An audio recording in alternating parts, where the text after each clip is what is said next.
Selamat pagi dan shalom teman-teman TikTok. Elias Haryanta Udiana. Hari ini Tuhan mengirimkan sebuah renungan harian yang saya dapatkan dari seseorang di sebuah WhatsApp group yang saya ada di dalamnya. Suatu perenungan harian yang cukup melengkapi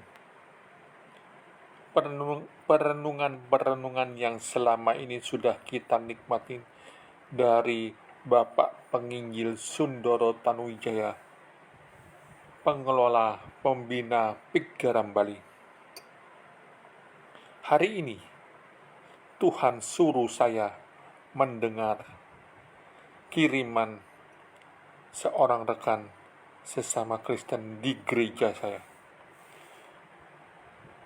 Lalu Tuhan menyuruh saya untuk memposting di TikTok saya, Ehu. Teman-teman, Anda yang mendengar saya, jangan berpikir bahwa saya audible suara Tuhan ya.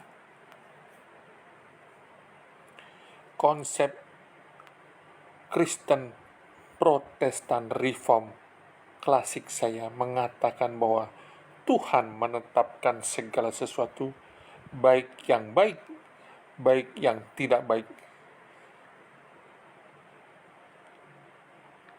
Bahkan sebutir hujan pun ditetapkan Tuhan.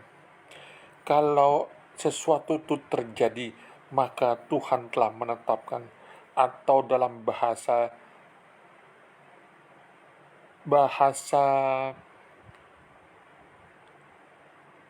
iman saya tentang penetapan Tuhan, bahwa Tuhan menyuruh saya, karena ini sudah terjadi, yaitu saya melakukan postingan dari renungan harian seseorang yang saya tidak tahu siapa dia, tetapi wacana renungan sangat bagus. Dan saya mulai hari ini, Kamis 29 Februari 2024. Saya juga kaget. Di tahun 2024 ini, bulan Februari ada sampai 29, guys. Bukan 1 Maret. Saya mungkin kapan hari salah menyebut 1 Maret 2024 hari Kamis ini. Tapi nyata ini masih tanggal 29, guys. Jadi seperti itulah apa yang ingin saya sampaikan. Perenungan yang akan saya mulai sebagai berikut.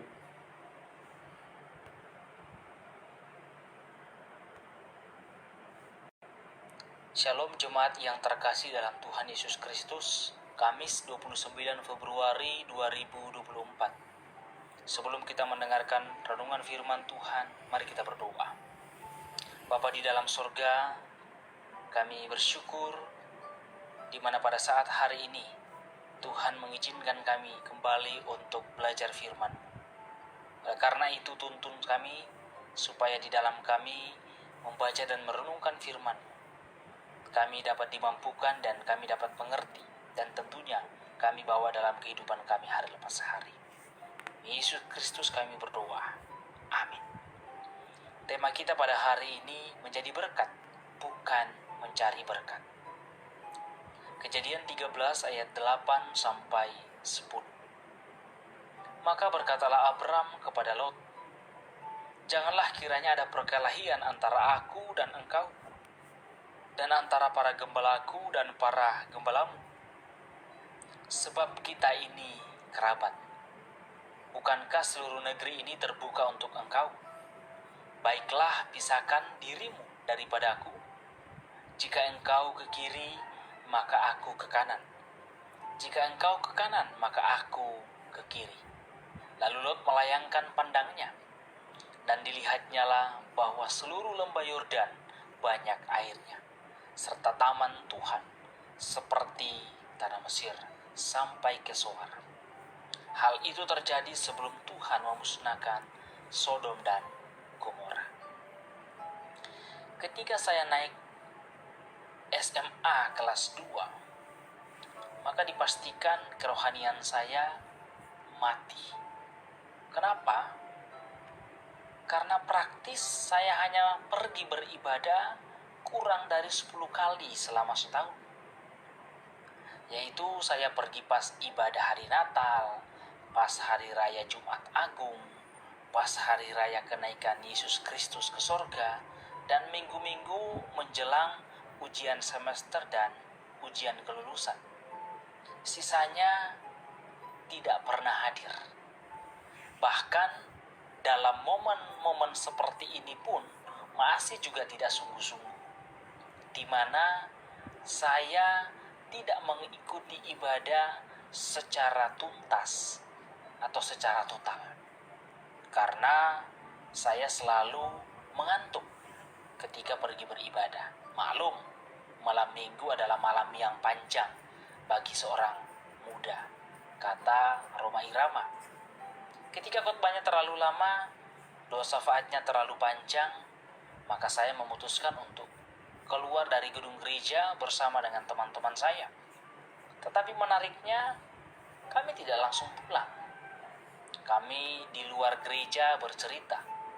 Lalu kami masuk kembali ke ruang gereja ketika lagu terakhir dinyanyikan.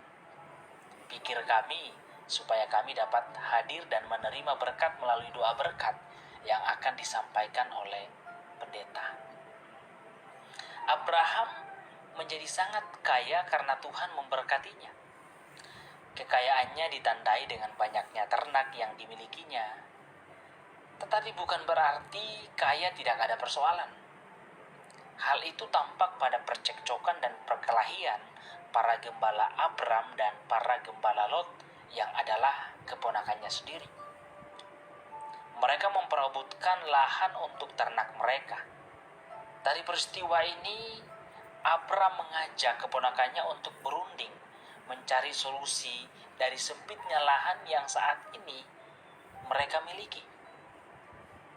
Tetapi ada yang menarik, bagaimana Abram memberikan kesempatan kepada Lot untuk memilih tempat lebih dahulu yang akan ditujunya, dan Lot menjatuhkan pilihannya ke lembah Yordan.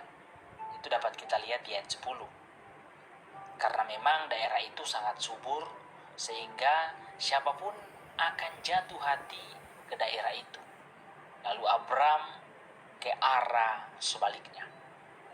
Di sini kita melihat bagaimana Abram dewasa, khususnya di dalam mengelola berkat yang diberikan Tuhan kepadanya.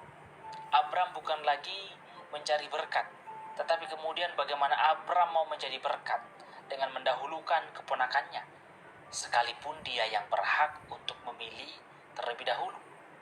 Mengingat Abram adalah paman dan juga Abramlah yang mengajak Lot untuk ikut bersamanya. Abram sendiri tidak seambisius Lot, karena bagi Abram tidak menjadi soal apakah tempat yang akan didiaminya itu subur atau tidak.